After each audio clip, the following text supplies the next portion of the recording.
नमस्कार, स्वागत है आपका एक बार फिर से अपने इस टारगेट बैच में जो इंस्पायर हब की ओर से आपको उपलब्ध कराई जा रही है।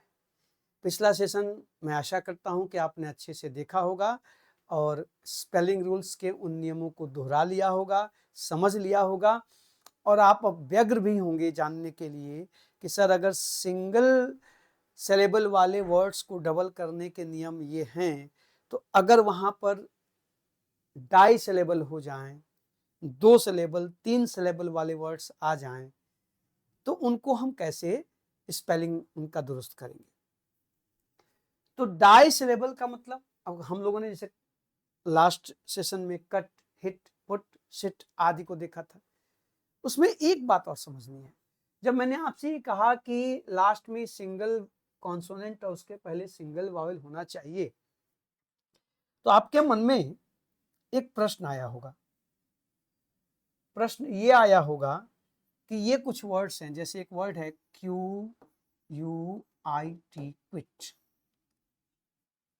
अच्छा, क्विट वर्ड जो है, पहले तो ये जान लीजिए कि वर्ब है और हम जब इसमें इसका पास्ट या इसका प्रेजेंट पार्टिसिपल बनाते हैं, ING जोड़ते हैं, तब तो ठीक है। इसमें DED जोड़ने की बात, तो पहले तो ये जान लो कि क्विट एक कांस्टेंट वर्ब है। अब सवाल उठता है कांस्टेंट वर्ब्स क्या होती हैं। तो कांस्टेंट वर्ब्स वो वर्ब्स होती हैं जिनके तीनों फॉर्म प्रेजेंट, पास्ट और पास्ट पार्टिसिपल सेम होते हैं। जैसे cut cut cut, put put put, hit hit hit, shut shut shut, है ना, बर्स्ट बर्स्ट बर्स्ट, ऐसे तमाम है। ऐसे ही वर्ड्स में ये क्विट वर्ड भी आता है। प्राइमा फेसाई बेटा जी लोग, इसका तीनों रूप क्विट, क्विट और क्विट ही होता है, पहले तो जान लीजिए। लेकिन ये उन वर्ड्स में से है, कुछ ऐसे वर्ड्स हैं इंग्लिश में जिनके एक के बजाय 2 रूप होते हैं। मैं पहले उनको भी दिखा देता हूं। जैसे क्विट है, तो एक तो क्विट क्विट क्विट तीनों रूप विदाउट एनी डाउट, लेकिन आप ये भी लिख सकते हैं कि क्विट, क्विटेड,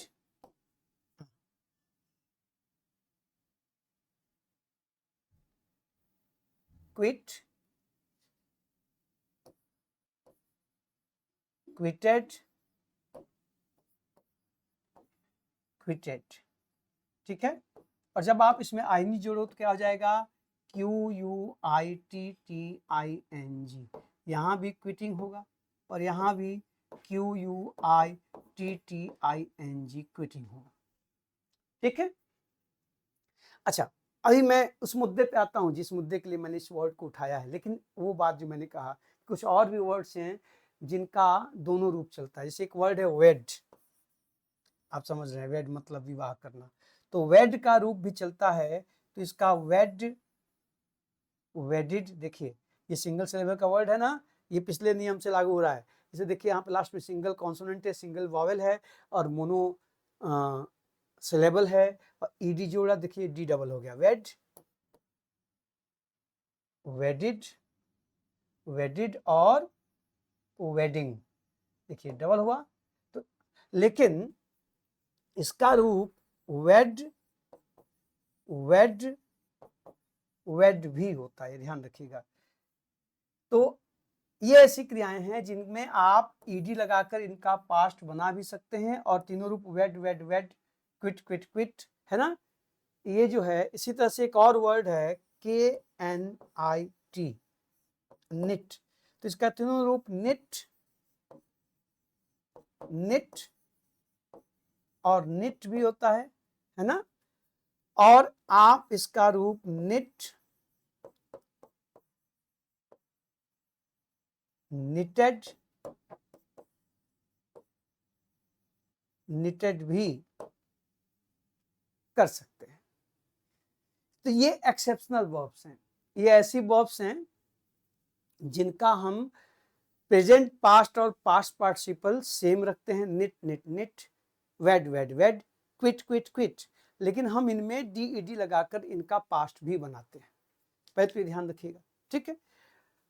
अब ये नीटेड का जो प्रयोग होता है ना, ये स्पेशली हम तब करते हैं जब हाथों से कोई चीज बुना जाता है। जब मशीन फैक्ट्री में कोई कपड़ा तैयार होता है ना, तो उसको नेट नेट नेट लिखा जाता है। देखिए आप वो रेमंड्स वगैरह के जो प्रचार आते हैं, तो उसके बड़े बड़े होल्डिंग्स पे क्या लिखा रहता है कि well knit garment, well knit garment, देखो वहाँ निट लिखता है।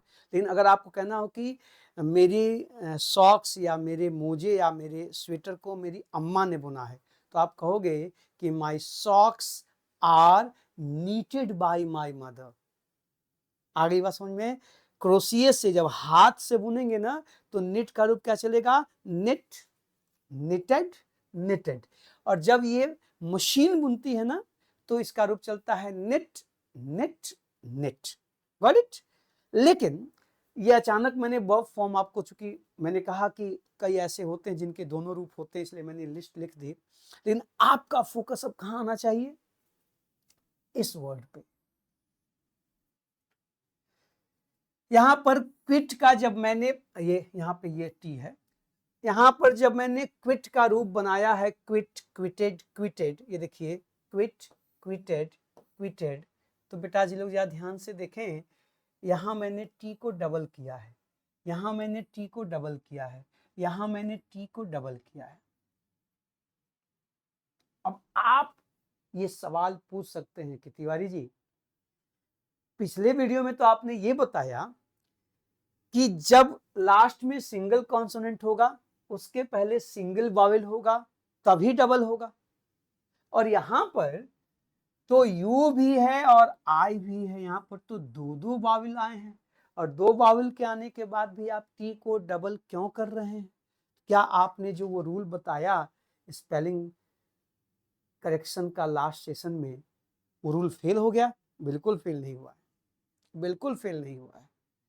यहां पर ये दो वावेल्स आपको दिख तो रहे हैं, एग्जैक्टली यहाँ पे दो वावेल्स हैं नहीं, वो एक ही है। आइए मैं आपको दिखाता हूं, अगले पेज पे चलते हैं तो आप समझ पाएंगे कि मामला क्या है। नेक्स्ट पेज, कहां से होगा नेक्स्ट पेज? ये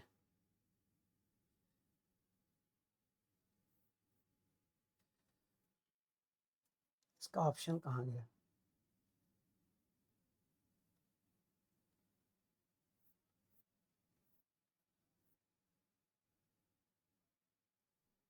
मुझे लगता है हटाना ही पड़ेगा, मुझे नेक्स्ट पेज का ऑप्शन मिल नहीं रहा है, यहां से तो नहीं होगा। चलिए कोई बात नहीं, मैं इसको, आप इतना नोट कर लीजिएगा, मैं इसको इरेज कर देता हूं।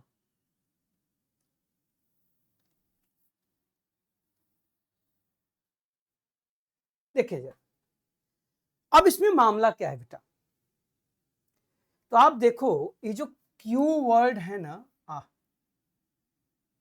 जो क्यू वर्ड है ना, इस, आप जा करके सेशन देखने के बाद डिक्शनरी खोलिएगा, तो जो क्यू वर्ड है ना, ये जब भी आता है ना, तो इसके ठीक बाद यू डेफिनेटली आता है, यू आएगा ही आएगा। आप जाकर डिक्शनरी देखना, सिर्फ एक वर्ड आपको मिलेगा जहां पर यू नहीं आएगा। जब भी आप क्यू से वर्ड शुरू करते हैं, तो यहां पर क्यू के साथ क्या आता है? यू आता है। और इस यू को हम इस क्यू का इंटीग्रल पार्ट मानते हैं, मतलब Q and U are one unit, they are not different, they are not separated, they are one unit. Whenever you write a word with q, it is immediately followed by u। तो q u एक साथ हमेशा आते हैं और ये एक ही sound माने जाते हैं, अलग नहीं माने जाते। आप कोई भी वर्ड देख लो। हाँ, कल होगी, कल शाम को बात हो, तो शाम को मिलते हैं ना, कल, कल रुकेंगे आराम से, ठीक ना? हाँ, आप जो है वो इसको बंद करके, ठीक ठीक ठीक ठीक ठीक, okay, have a nice, all the best. ये देखिए, क्यू के साथ यू जरूर आता है। क्विक की spelling Q U I C K, quit की spelling Q U I T ना, क्वीन की spelling Q U E E N. जब भी क्यू के बाद यू सिर्फ एक वर्ड में नहीं आता, ये आप डिक्शनरी जाके आज देखिएगा, और वो वर्ड भी बहुत चर्चित वर्ड नहीं है। लेकिन आप सब जानते हैं उसको। आपका जो कीबोर्ड होता है ना, टाइपिंग कीबोर्ड, या आपके मोबाइल का जो कीपैड, उसको ध्यान से देखिएगा, तो उसका जो पहला पहला जो रो होता है, उसमें सबसे पहले क्या आता है? क्यू, उसके बाद डब्ल्यू, उसके बाद ई, उसके बाद आर, उसके बाद टी, उसके बाद वाई, क्वालिटी। और याद करिए, एंड्रॉयड मोबाइल्स के आने के पहले के ज़माने में नोकिया वालों ने एक क्वालिटी कीपैड निकाला था। वो फ़ोन बहुत बिका था, बड़ा महंगा बिका था, क्योंकि उसका जो कीपैड था बिल्कुल कंप्यूटर के कीपैड जैसा था, और उसे क्वालिटी कीपैड कहा गया था। तो ये जो क्वालिटी वर्ड है, सिर्फ इसमें क्यू के बाद डब्ल्यू आता है, अदरवाइज जब भी क्यू आएगा तो उसके बाद यू पक्का आएगा। इतना क्लियर हो गया? और वो यू उस क्यू का इंटीग्रल पार्ट होता है, वो उसी से जुड़ा है। मतलब क्यू और यू दोनों एक ही साउंड है, अलग नहीं है। ये बात समझ में आ गई? तो इस हिसाब से देखें साहब, इस हिसाब से देखा जाए तो क्यू और यू जब एक हो गए, फिर जब इसमें जब आई और टी आप जोड़ रहे हैं, तो फिर तो ये तय हो गया ना क्या, कि यहाँ एक ही कॉन्सोनेंट है टी और एक ही वाउल है आई, क्योंकि यू तो क्यू का हिस्सा है। वहां यू तभी आएगा जब क्यू आएगा, क्यू नहीं आएगा तो यू भी नहीं आएगा। तो क्यू यू क्या हो गए? एक वर्ड हो गया, सॉरी एक लेटर हो गया, एक साउंड हो गया। ये एक ही साउंड है, क्यू और यू। इस हिसाब से फिर यहाँ आई अकेला है और टी भी अकेला है। तो पहले तो ये कि इसका पास्ट बनता ही नहीं, इसमें हम ईडी जोड़ते नहीं। अगर हम जोड़ेंगे तो फिर ये डबल हो जाएगा, क्योंकि आपने ईडी जोड़ रहे हैं, तो इसमें पहला अक्षर वावल है, यहाँ पे सिंगल कॉन्सोनेंट है और सिंगल ही वावल है, क्योंकि यू इसका हिस्सा है, ये डिफरेंट कोई नहीं है। फिर क्विट का, इसीलिए जब आप इसमें ईडी जोड़ते हैं तो क्या हो जाता है? क्विटेड। आईएनजी जोड़ते हैं तो क्या हो जाता है? क्विटिंग। आई होप आपको ये बात समझ में आ गई होगी, और अगर ये सवाल सेशन को देखने के बाद आपके मन में उठा होगा तो उसका निराकरण भी आपको मिल गया होगा। क्लियर? चलिए अब आ जाते हैं उस पर जहां ये बात आई थी कि अगर ये 1 सिलेबल के बजाय 2 सिलेबल का हो, 3 सिलेबल का हो तो क्या होगा। आइए उस हिस्से को भी आपको एक्सप्लेन कर दें, तो ये स्पेलिंग वाला भी एक सेशन हो जाएगा। और आज मैंने तय किया है, चूंकि आपके पास टाइम कम है, एग्ज़ाम आपका नज़दीक है, फिलहाल तो ये टारगेट हमको उसी को करना है, तो मैंने सारी वो क्वेश्चंस पीडीएफ तैयार कर लिया है सब ने।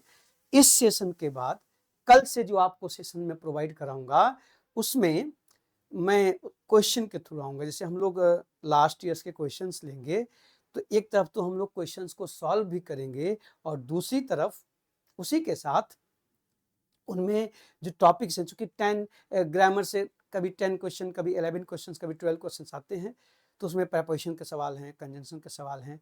तो क्वेश्चन में ही डिस्कशन के दौरान मैं आपको कोशिश करूँगा कि प्रीपोजिशन पर एक अच्छी खासी समझ विकसित की जाए, कंजंक्शन की विकसित की जाए, इडियम फ्रेजेस की जाए। तो इससे 2 फ़ायदे होंगे, एक तो हम लोग की प्रैक्टिस भी हो जाएगी, और साथ ही साथ हम लोग इन टॉपिक्स को थोड़ा जल्दी ख़त्म कर पाएंगे। मतलब आपको एग्ज़ाम के एक आध हफ्ते पहले चीज़ें आप तक अच्छे से आ जाएं। तो मुझे लगता है कि चूँकि वास्ट सिलेबस है, इसको 10-12 घंटों में समेटना एक तरह से औपचारिकता निभाना ही होगा। तो अगर हम 10-12 घंटे क्वेश्चंस के थ्रू चलें, लर्निंग बाय डूइंग के स्टेप से चले दोस्त, तो हमारी प्रैक्टिस भी हो जाएगी और हमको ढेर सारे इंफॉर्मेशन भी मिल जाएंगे। इसलिए इस सेशन के बाद मैं आपको लास्ट ईयर क्वेश्चंस के थ्रू प्रैक्टिस कम टीचिंग का मजा देने वाला हूं। ठीक है, आइए जरा इसके दूसरे स्टेप को समझ लिया जाए। अब सवाल है कि मान लीजिए आपके सामने ये वर्ड आ गया, PREFER, refer, REFER, refer, OCCUR, अकर। अब देखिए जरा, अब ये जो वर्ड्स हैं, अगर इनमें हम सफिक्स जोड़ें, तो ध्यान से देखिएगा, इसकी भी स्पेलिंग बहुत बार पूछी गई है। से बिगिन, BEGIN, बिगिन। अब इनके स्पेलिंग बार बार पूछी जाती है आपसे। क्यों? तो ये देखो जरा, जो प्रीफर है ना, जब इसमें आप ईडी जोड़ोगे ना तो ये हो जाएगा PREFERRED, प्रीफर्ड। और इसमें ING जोड़ोगे ना तो ये हो जाएगा PREFERRING, प्रीफरिंग। इसी तरह से आप इसमें अगर आप ईडी जोड़ोगे तो ये हो जाएगा REFERRED, रिफर्ड, REFERRING, रिफरिंग। इसी तरह से OCCURRED, अकर्ड, OCCURRING, अकरिंग। इस तरह से यहाँ पर BEGINNING, बिगिनिंग। और यहाँ पर BEGINNER, बिगिनर। आप ध्यान से देखिए, सब डबल होते जा रहे हैं। अब सवाल है कि ये डबल क्यों हुआ? तो बाकी जो पिछले सेशन के जितने रूल्स मैंने बताए हैं, प्लीज आप हर वीडियो को ध्यान से देखिए। और अगर इन 10-12 सेशंस को जो हम आप तक लेके आ रहे हैं, 12 अक्टूबर को 2-4 सवाल भी मिले तो थैंक यू भी बोलिएगा, दुआ भी करिएगा और असेसमेंट करके दोस्तों को बताइएगा भी कि आपके पास एक विकल्प है इंस्पायर हब, जहां आप चीज़ों को बहुत सलीके से अच्छे से सीख और पढ़ सकते हैं। ये जरूर बताइएगा, यही सबसे बड़ी गुदक्षणा होगी। तो नियम क्या बताया था मैंने कि लास्ट में सिंगल कॉन्सोनेंट हो, उसके पहले सिंगल वावेल हो और जुड़ने वाले सफिक्स का पहला लेटर वावेल हो तो डबल होगा। ये मोनोसिलेबल के लिए था। अब यहां पर ये देखो, ये डाई सिलेबल, इसमें 2 सिलेबल है। बोल के देखिए, ये बताया तरीका ना, देखो प्रीफर, देखिए 2 बार टकराया, डाई सिलेबल है। देखो रिफर 2 बार टकराया, फिर देखिए अकर 2 बार टकराया, बिगिन 2 बार टकराया। ये सब डाई सिलेबल के वर्ड हैं। अब इनमें ईडी और आईएनजी जोड़ने समय ये डबल क्यों हो रहे हैं, या ऐसे और भी जो वर्ड्स आपको मिलेंगे वो डबल कैसे होंगे, इसका फैसला करने के लिए एक और चीज ऐड करनी है। सिलेबल तो आप समझ ही गए। एक शब्द है अंग्रेजी में,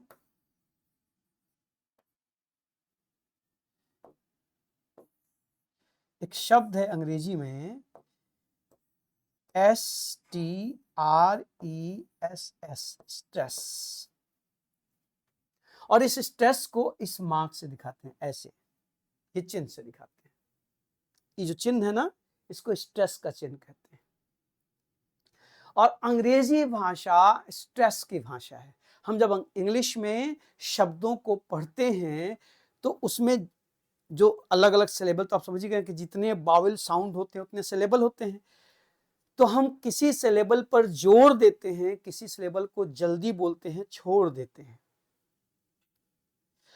और वो तय कौन करता है? स्ट्रेस। तो जिस शब्द पर, जिस सिलेबल पर, शब्द पर नहीं, जिस सिलेबल पर, जिस हिस्से पर स्ट्रेस देना होता है उसके ठीक पहले ये स्ट्रेस का चिन्ह लगा दिया जाता है। इसीलिए जो अमेरिकन और ब्रिटिश प्रोनाउंसिएशन में आप जो फर्क पाते हो ना दोस्त, वो स्ट्रेस का जादू है।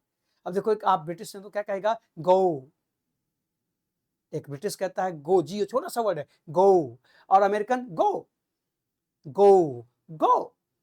अब देखिए, अब इसमें क्या हो रहा है कि एक पर ओ पर स्ट्रेस है, मतलब बाद में स्ट्रेस दिया, एक पर पहले गो गो गो गो। आप जाके सुनिए इसको गूगल पे डाल के, तो आपको ये दोनों साउंड सुनाई देंगे। यही अमेरिकन और ब्रिटिश का फर्क है ना। अब एक अमेरिकन कहेगा फादर, फादर, देखो लास्ट में र को बोल रहा है। ब्रिटिश कहेगा फादर, मदर, सिस्टर। देखिए लास्ट में वो छोड़ दे रहा है, सिस पे जोड़ है, लेकिन लास्ट में उस आर को अमेरिका वाले पढ़ते हैं। टीचर अमेरिकन कहेगा, लेकिन ब्रिटिश क्या कहेगा? टीचर। ये स्ट्रेस का जादू है, ठीक है। तो ये जो चिन्ह है, अब देखो आप इसको पहले हम समझिए। अब आप जाकर डिक्शनरी में देखोगे तो ये जो स्ट्रेस का मार्क है प्रीफो में यहां लगा होगा, चेक जरूर करिएगा एक अच्छी डिक्शनरी में, ऑक्सफोर्ड लर्नर्स वगैरह हो तो। रिफर में यहां लगा होगा, अकर में यहां लगा होगा, बिगिन में यहां लगा होगा। पहले एक चीज समझिए कि जिस सिलेबल पे जोर देना होता है, स्ट्रेस देना होता है, उसके पहले इस स्ट्रेस के मार्क को लाया जाता है। यहां लगा है मतलब स्ट्रेस इस पर है, यहां लगा है मतलब स्ट्रेस इस पर है, यहां लगा है मतलब स्ट्रेस इस पर है, यहां लगा है मतलब स्ट्रेस इस पर है। ठीक है ना? जिस पर जोर देना होता है उसके ठीक पहले ये डंडी लगा दी जाती है। इतना क्लियर हो गया? अब इसको पढ़िए तो क्या पढ़ोगे? प्रीफर, साउंड सुनिएगा, क्या इसका साउंड? प्रीफर। ये क्या है? रिफर, रेफर नहीं है, इट्स नॉट रेफर। जब रे कहोगे तो स्ट्रेस तो यहां आ जाएगा ना, फिर लंबा हो गया रेफर, स्ट्रेस यहां आ गया। स्ट्रेस कहां है? फर पे है, फर पे है, फर पे है। तो देखो रिफर, देखो अकर, देखो बिगिन, इट्स बिगिन नहीं है, नॉट बिगिन, इट्स बिगिन, गिन पे जोर है। पहले इतना क्लियर हो गया कि स्ट्रेस से ही हम प्रोनाउंसिएशन को कंफर्म करते हैं, और जिस पार्ट पे, जिस सिलेबल पे स्ट्रेस होता है उसके पहले हम ये चिन्ह लगा देते हैं। इतना क्लियर? स्ट्रेस क्या समझ में आ गया? अब देखिए, अब वो जो डबल करने वाला नियम है उसको मैं फिर से दोहरा रहा हूं। अभी जो नियम मैं बोल रहा हूं, जो रूल कहने जा रहा हूं, ये डाई ट्राई क्वाड्र सिलेबल वर्ड्स के लिए है।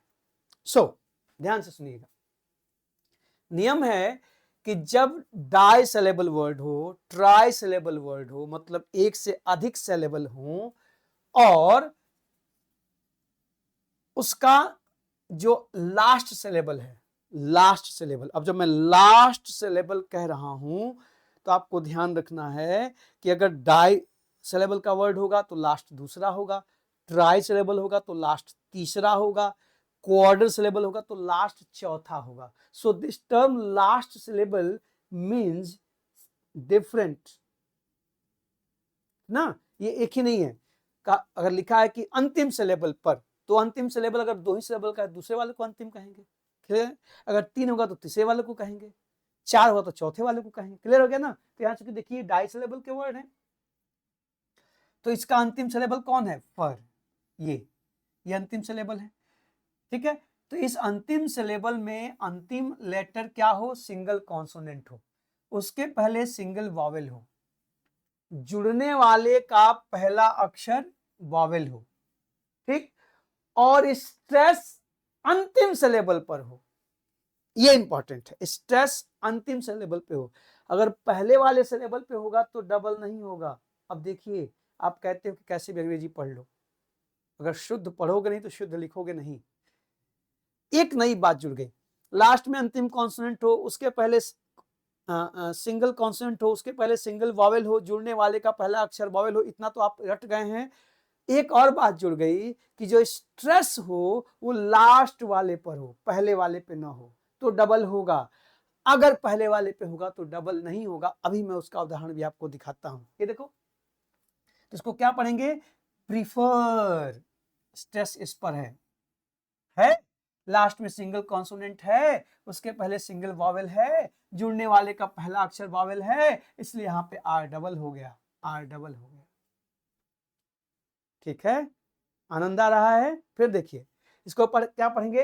रिफर। आस्क वर्ड्स को रेफर मत पढ़ना, it's not refer, it's refer, refer.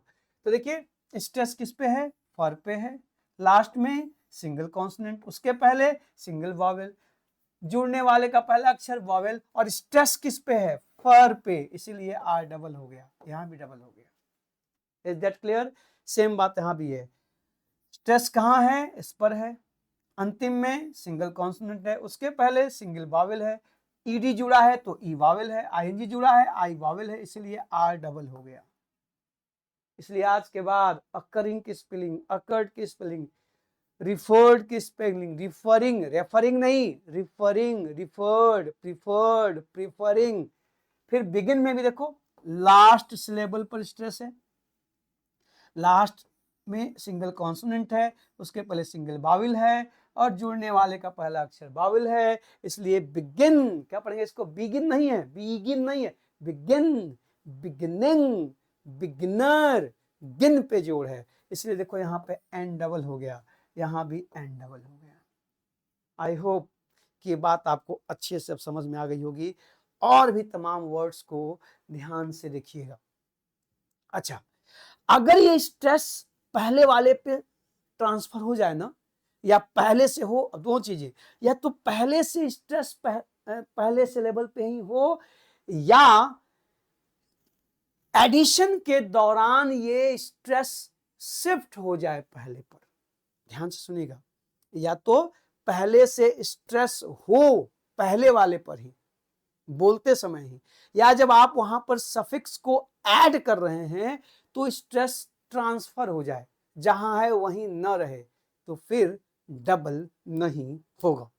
देखिए एग्जांपल देखिए, इतना आपने ठीक से नोट कर लिया होगा। मैं इसको हटा रहा हूं और आपको दिखा रहा हूं कि अब मामला क्या है। समझिएगा बात को कि डबल कब नहीं होगा, डबल होगा ये तो क्लियर हो गया। ये देखो, जैसे एक वर्ड है ENTER, एंटर, ये भी देखिए, ये भी दो ही सिलेबल का वर्ड। देखो एंटर, दो बार टकराया, लेकिन इसको क्या पढ़ते हैं, एंटर, स्ट्रेस का मार्क यहां लगा। इट्स नॉट इंटर, इंटर नहीं है, एंटर, एंटर, एंटर। देखिए एन पे स्ट्रेस आ गया, मतलब पहले से लेवल पे स्ट्रेस आ गया। अब इस पर देखो, सारी कंडीशन यहां भी लागू है, आप इसमें ईडी जोड़ दीजिए। जरा ध्यान से देखो आप लोग कि यहां पर लास्ट में सिंगल कॉन्सोनेंट है, उसके पहले सिंगल वावेल भी है, जुड़ने वाले का पहला अक्षर भी बाउल है। फिर भी जब आप इसको जोड़ेंगे तो आप क्या लिखोगे, ENTERED, ENTERING। या ध्यान से देखिए मेरे भावी SDM, डिप्टी SP, आगे चल के कलेक्टर बने, ईश्वर आपको खूब आगे बढ़ाए। मेरे भावी अफसरों, ठीक है, मैं अफसर को कॉमन जेंडर में बोल रहा हूं, बालक बालिका सबके लिए। देखिए यहां पे आर डबल नहीं हुआ है, क्यों नहीं हुआ, सारी कंडीशन तो है, लास्ट में सिंगल कॉन्सोनेंट भी है, उसके पहले सिंगल वावेल भी है, जुड़ने वाला पहला अक्षर भी बाउल है, फिर भी डबल क्यों नहीं हुआ, क्योंकि जो स्ट्रेस है अब वो दूसरे पे नहीं पहले पे।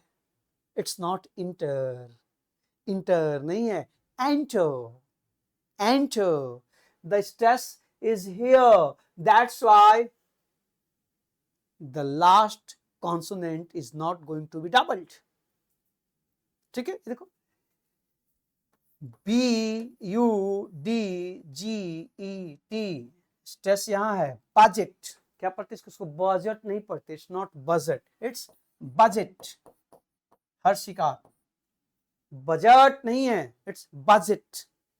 आज के बाद बजट मत बोलिएगा, हिंदी में बोलते हैं budget. The stress is here, that's why आप कहोगे BUDGETING,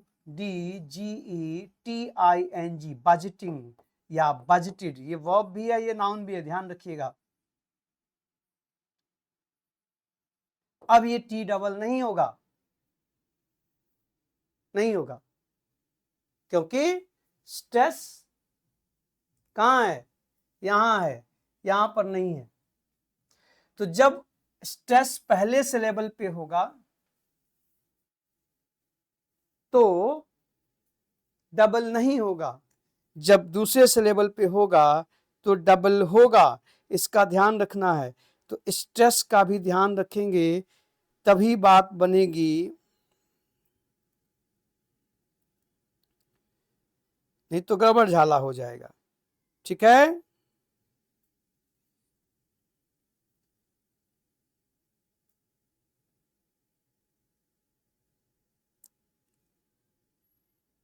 ठीक है ना, इसका ध्यान रखिएगा कि यहां पर देखिए क्यों डबल नहीं हो रहा है, क्यों डबल नहीं हो रहा है, क्योंकि स्ट्रेस यहां है।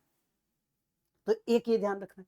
दूसरा, हमें जब एडिशन करते हैं ना, जब जोड़ेंगे ना, while adding suffixes, during that process the stress is transferred sometime। Again जब ट्रांसफर हो जाएगा तो साउंड भी बदल जाएगा और तब डबल नहीं होगा। स्पेलिंग वाले हिस्से को आप बहुत अच्छे से करके आइएगा। अगर एक दो सवाल नहीं आते हैं तो मुझे खुशी होगी। या देखिए मैं इसको हटा रहा हूँ, ये आप समझ गए होंगे। उदाहरण के लिए देखिए, ये जो अभी आपने रिफर लिखा था ना, देखो रिफर, ठीक है। फिर देखो PREFER, प्रीफर। अब इसी में साहब ये वर्ब हैं, आप इनमें ENCE जोड़कर इन्हें नाउन बना सकते हैं। अभी तक तो वर्ब थे, अब देखो मैं इसमें जोड़ दूं ENCE, इसमें जोड़ दूं ENCE। अब देखिएगा क्या स्पेलिंग बनेगी, REFERENC,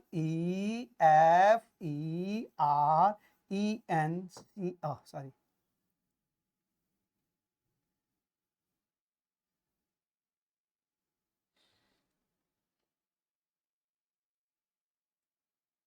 देखिए REFERENC, देखिए अब R डबल नहीं हुआ साहब, यहाँ पे देखिए नहीं डबल हुआ। फिर देखो इसको PREFERENCE, देखिए यहाँ पे R डबल नहीं हुआ। और साउंड भी देखिएगा, जैसे ही आप इसमें ENCE जोड़ते हैं ना, तो ये जो स्ट्रेस है वो यहाँ चला आता है, यहाँ चला आता है, और इसका साउंड भी बदल जाता है।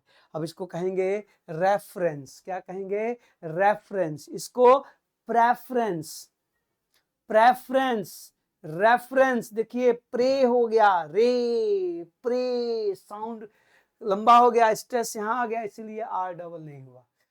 ENCE जोड़ते समय देखिए सारी कंडीशंस मौजूद है बेटा जी, लोग ध्यान से देखो। जुड़ने वाले का पहला अक्षर भी बाउल है, लास्ट में सिंगल कॉन्सोनेंट भी है, सिंगल बाउल भी है, लेकिन जोड़ते समय यहां पर R डबल नहीं हुआ। क्यों? क्योंकि जैसे ही हम ENCE या ANCE जोड़ते हैं किसी शब्द में, तो जो स्ट्रेस है वो शिफ्ट हो जाता है पहले वाले सिलेबल पर। देखिए अब ये रेफरेंस हो गया, रिफरेंस नहीं। अब ये प्रेफरेंस हो गया, प्रीफरेंस नहीं। ये दूसरी बात है कि हम आम जीवन में जस्ट अपोजिट बोलते हैं। अमूमन लोग रिफर को रेफर बोलते हैं और रेफरेंस को रिफरेंस बोलते हैं। सही बोल रहा हूं कि नहीं? ठीक है, प्रेफरेंस को प्रीफरेंस पढ़ते हैं, मत पढ़िएगा आज के बाद, गलत पढ़ेंगे गलत लिखेंगे। अब ये प्रेफरेंस है, रेफरेंस है, स्ट्रेस पहले वाले पर है, इसलिए डबल नहीं हो रहा है। तो क्या बताया था मैंने कि या तो पहले से स्ट्रेस पहले सिलेबल पर हो, जैसे कि एंटर, बजट, गैजेट, ग्रज। अब देखो इसमें पहले से है स्ट्रेस पहले वाले पर, तो डबल नहीं होगा। या तो जब हम जोड़ने की प्रक्रिया कर रहे हैं, while we are adding some suffixes to some words, during that process the stress is transferred। अगर वो ट्रांसफर्ड हो जाने वाला है तब भी डबल नहीं होगा, और पहले से स्ट्रेस है तब भी डबल नहीं होगा। अगर ट्रांसफर नहीं होगा स्ट्रेस तो डबल होगा। एग्जाम्पल मैं दिखा रहा हूं, ये देखिए, अब आपने एक और वर्ड लिखा था इन्हीं के साथ, क्या, अकर, OCCUR। अकर मतलब होता है घटित होना, किसी चीज, किसी घटना का ना अकर होना, घटित होना। या इसे it occurred into my mind, मेरे मन में ये बात आई। तो मस्तिष्क में जो आप सोचते हैं कोई चीज कहीं घटित हो, हैपन के सेंस में प्रयोग होता है, ठीक है। तो अब अकर में हम ENCE जोड़े ना दोस्त, इसमें तो इसमें जोड़ने पर इसमें जो स्ट्रेस है वो ट्रांसफर नहीं होता है। ध्यान से देखो इसकी स्पेलिंग क्या होगी, OCCURRENCE,